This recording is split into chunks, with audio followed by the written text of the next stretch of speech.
I've been all by myself for the last 3 minutes on this podcast. Oh, here comes Barton Lynch, everybody. He's got a shirt, fancy hat. Ew. Fancy hat, camo hat.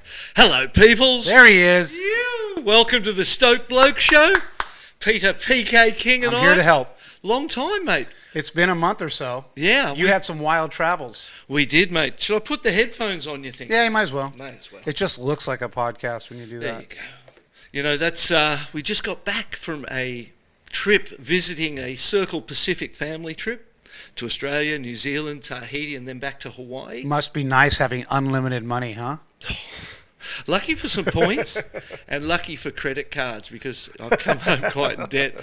We did get to stay with family and friends everywhere we went. Oh, nice. So that was fantastic. We went down to Australia for 10 days, visited my mum. She's 90 years old, Barbara. Wow. Really emotional trip for me. When you leave, you don't know if it's the last time you're going to see, and when you spend so much time away, she really loved having us there, loved having Lion, her grandson, and Holly, and we went in every day and walked with her and went and got coffees and lunch, and then we took her to Taronga Zoo. You ever been? I have. Taronga Zoo? I think I've seen the giraffe. I've fed the giraffe. It's quite a...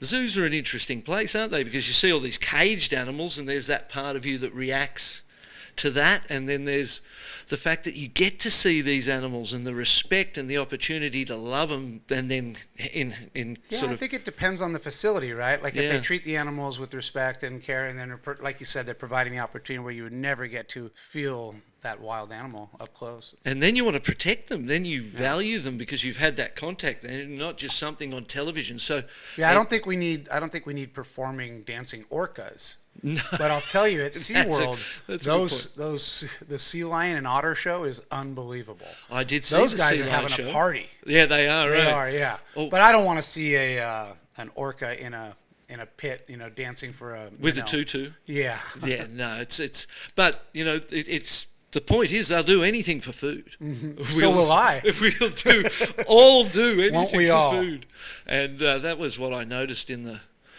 whole sea lion show. I was like, wow, we'll do anything for food, isn't it? Taronga Zoo, is it a good zoo?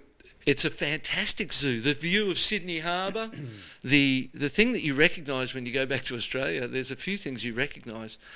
One is the surveillance state that country is they're becoming. kind of like England. There's cameras everywhere watching you. Mate. Facial recognition. If we just think about driving your car, you get into the car and the car's beeping at you. It's got a television screen in front of you, but you're trying to concentrate on the road, and there's signs and signals and things beeping and going off. And if you go to one side, the car takes control and pulls you back, and you're like...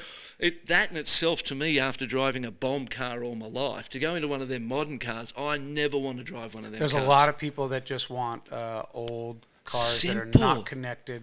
That whole thing is just a joke, mate. And then they have the ordinary, speed cameras that are on the sides of the roads, and there's a sign going, there's a speed camera coming up, slow down. Then they've got the police that hide out in bushes and behind trucks and trees with cameras.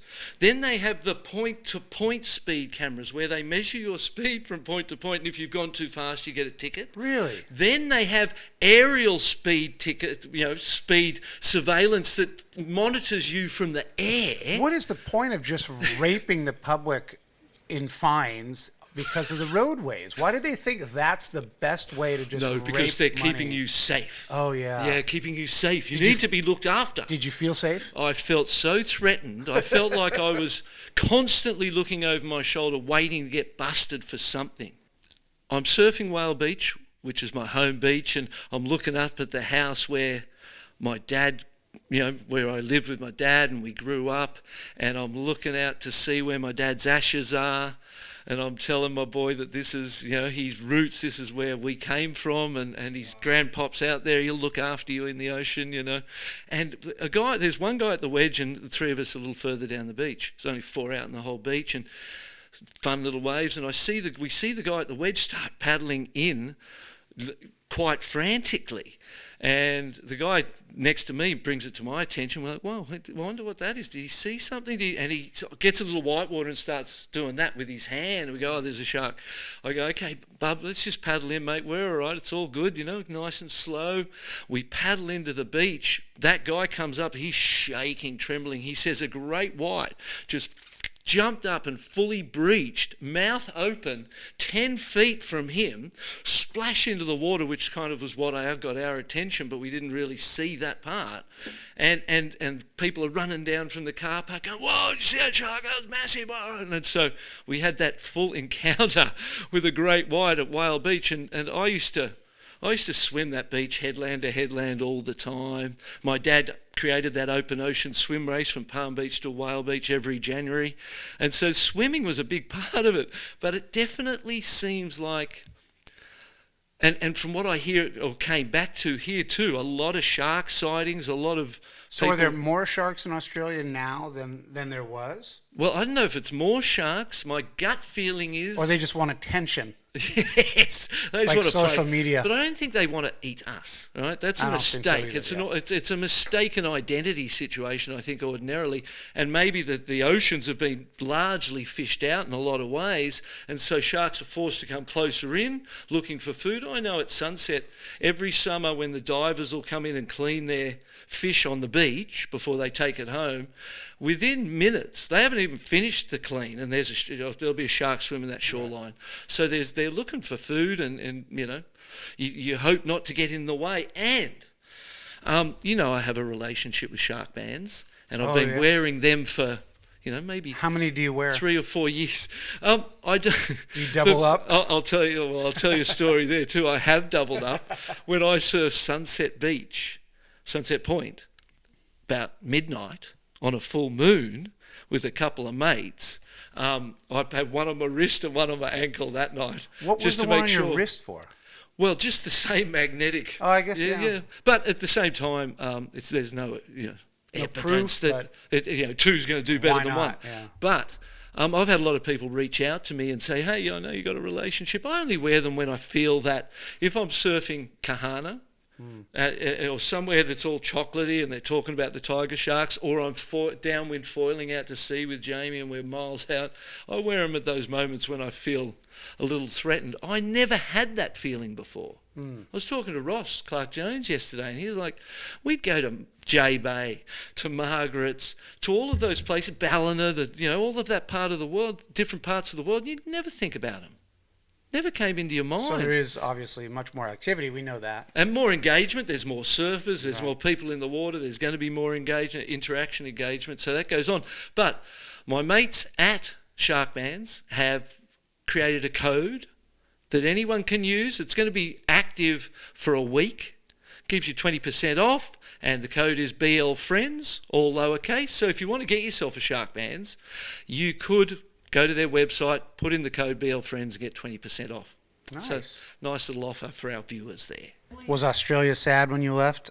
People go on a trip and every time come home with a presents for everybody. I've travelled so much, I can't be doing that. You can't be presents every time you go away and come back. You can't be sad every time you go away and come back. And what it really highlighted to me, the whole experience in New Zealand, the story there will also deepen that sense, is that the way we're brought up to deal with death is really not very conducive to a good attitude about the opportunity to live. Because it's this fear and regret, and it's a sad, emotional, and sure it is. Obviously, you're never going to see that person again. My dad died 50 years ago. Never seen him again. You know what I mean? I figure it's pretty permanent. And so when you realise that, your focus needs to go to the fact that you got to live to die. You can't die without living. And the fact that you get a chance to live when you consider, all the odds of you being here, you and me being here right now, that's a miracle. And that is a fantastic thing. And I always have that reflection of kids in sporting games sitting on the bench. And you feel so sad for the kid on the bench. You just want him to get into the game. Get into the game. Give him a chance. To let him play one round. Oh, yeah. Give him a chance. And that's what we've got. We have the chance. We're in the game. We're in. And I try to keep my focus in there when I'm leaving, when, you're in those sad situations, friends, people you love have passed, you recognise that they had the opportunity to live and try and be based in that positivity, and out of there, you can see some joy in their existence and the fact that they had that. So you kind of had the opposite. You had Australia, New Zealand, seeing the aging parents. Then you get to Tahiti. And see your grandchildren. Yeah, it's my daughter Tamron, who's 30, her husband Teva, and my grandkids, Nala, who was 3, and we got there for her 3rd birthday, which is a blast. So is Lion an uncle? Lion's an uncle. He's a 10-year-old uncle Wow. to 2 kids. Oh, Uncle. Uncle Lion, bro. Uncle Lion. I'm going to call him Uncle Lion now. And then my new granddaughter Kiara is 8 months old now. Wow. And so that you went from the end of life and all of what that is to the beginning of life, and in the one trip we got to experience all of that with family and be there as a son. And did the kids know you were grandpa, or did they know you as Santa Claus? Well, no, grandpa. The old iPhone really means you keep in touch with your grandkids. I talk to them every day. Oh, cool. Pretty much, you know what I mean? And so they know what their grandpa looks like, and they love yanking on it. Especially the 8-month-old. That hurts, huh? But it's worth it. It hurts so good. Yeah. We just concluded our first specialty event, the Blast Off Near Makes, which was an idea that Creatures of Leisure had. And Mike G there said, look, our idea here is to reward the effort, right? Not the reward. So there's or the result. Send it moments, huh? Yeah, so all the kids sent in their videos where they nearly made stuff. What an exciting time as a young Grom when you're just trying to learn a floater, and those 200 attempts, and you make it, and it's just like, but the wipeout's on the way there. Oh, and just the fear of confronting the ocean and that whole thing. For Lion, surfing sandbars, because he'd never surfed sand, he'd learned to surf here, he just loved it. It just made the whole experience so much easier for him. Not every off the lip is life or death over a reef. And you can really push your performance rather than just survive and get to the end of the wave. So, yeah, it's... So that was week 1, or what was that? That was a 2-week event that we did, and we gave away prizes from Florence, from GoPro, and from Creatures. And the winner was Ace Flynn from Western Australia. The sickest, 3 barrels, 4 on the wave, 3 up northwest Australia on one of them lefts. Comes out. Second one comes out. Third one comes out. Fourth one, and we were like, well, that's the most perfect near make you could ever get. It was, and the kids loved it because it's ordinarily footage that doesn't get to be seen because you didn't make it. Right. And so the idea of rewarding the effort, not the result, was unreal. And so we spent 2 weeks doing that. And then the Blast Off Video Challenge kicks off November 1. Wow. We're in production on that. So the annual BL Blast Off Video Challenge is on again, folks. So kids, get your videos ready. November 1, we'll start that. And where they'll end up is the WSL Tour, as most Blast Off alumni do. And did you follow the finals at all? I did. It was a 1-day event. It was quick. I was in Australia, so it's the middle of the night. Right, always. Right. And so I kind of, I got up and I looked for a moment and I went, I've got to sleep a bit. I got up at that point where Italo was just mowing through people, and it was an incredible Pac-Man, performance. Just chewing people up. Yeah, and even though he didn't win, that was such a vibrant, powerful, incredible moment. And, it did make you think, if he couldn't win from 5th, the way he was and the form he was in, could anyone ever win from 5th? There was some stat that he rode like 750 waves that day, and John rode like 3. No, he did, yeah. Well, 4. he didn't have to ride hardly any. 2 heats, 2 waves, done. But what a performance from John. How was the surfing? Best small wave surfing he's ever done? Yeah, he got those 2 big turns. And wow, that was a lot of effort for him to pack that body into that little wave and maintain that speed and get that turn. And flare it out like that and just give it everything it got. It's, I suppose, surprising in a way that in 2024 you're winning world titles with laybacks. That in itself is an interesting point. Yeah. You know what I saw? This is a tangent, but I saw on Instagram a carving 360 from Harry Bryant. I saw that one too. Did you see that? Unreal. And it made me think. John 2024 laybacks, carving threes, so sick, but for some reason the judges don't like it and have never scored it, so it's never evolved. And when you saw Harry Bryant's one, I thought, well, imagine where that might be. I always loved Kelly's. Kelly's carving and every 360s, time the score came down, I went, why do you not like It's it? just a snobby thing. There's some weird, it's a trick, or there's something about 360s that back in the day, they were a trick, and it wasn't power surfing, so it got denounced, and it still goes on to this day. Well, And it just depends on how it's done, right? I mean, well, as the Harry Bryant ones will show you, that flair and the looseness of the tail, and as he comes around that tight little corner, I love to see that part of the wave and all of the opportunities rewarded to encourage that development. well, that turn, there's nothing else that can be done at that point on the wave, so why wouldn't it be scored? I mean, you can't do a cutback. It's only on the corner of a wave where there's nothing available to you. Yeah, and you've got the time to come back into the pocket. You're not racing to the next bit out in front of you. Well, that's just so that was judging interesting. Yeah. And so congratulations, John. Amazing performance. So professional, so controlled, so powerful, so dominant, and felt so clean and good. And Italo too, brother. That was an incredible performance from him. And the thing for Italo, what about, did you see how much energy went out in celebration and in moments of joy? He's got a lot of energy. But maybe not enough for 5. Wow. And there were points there when he was celebrating the win where I was going, oh, just calm it down. Don't punch that thing. Don't stop. Yeah. You know what I mean? I'm going, oh, hold on to it. I don't know if anyone. But that was inspiring. Italo, John made it a fantastic day for the men. Kate Simmers, youngest world champ ever? I think so. And incredible performance. We love that. Caroline Marks obviously did herself proud, had an incredible year with the Olympics and everything else. So women's surfing had its greatest year ever, 2024. Yeah, pretty good, but now we got a much better schedule. That is the big news, isn't it, folks? The WSL released the schedule yesterday. We're taking away your dessert for 4 years, but now we're offering you a little bit of dessert. So it is better, but it's not perfect. But 7 events before the cut, you like that better? I like 7 events before the cut. Of course I do. I hate the cut regardless.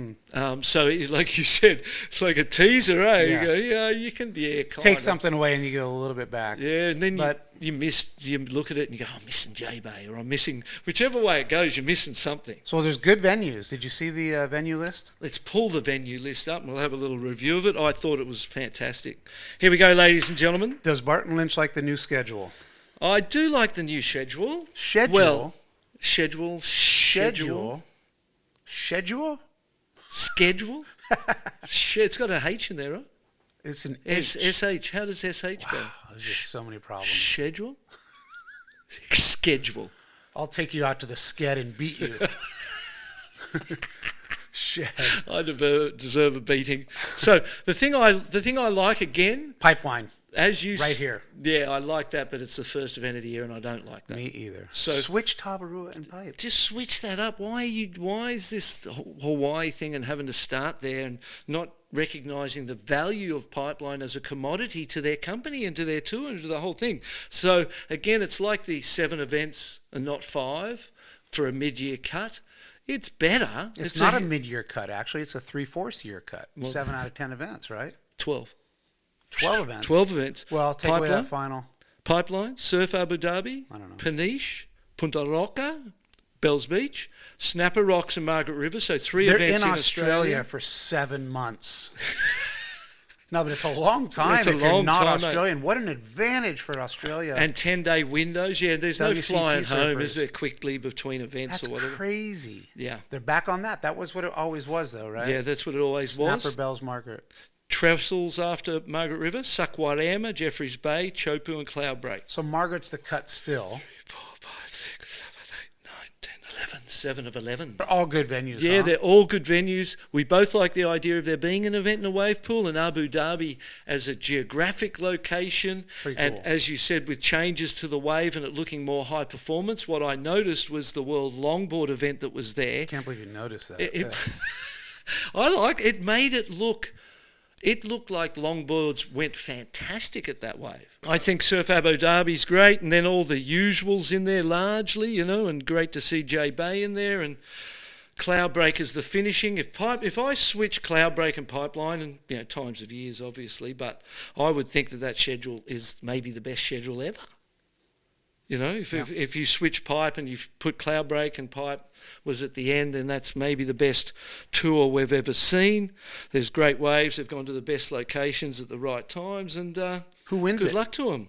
Oh, I don't go there. It hasn't even started. Come on. The thing that we know is pick a winner. It's not even 2023. Still got October, November. There's 3 months to go, mate. 2024.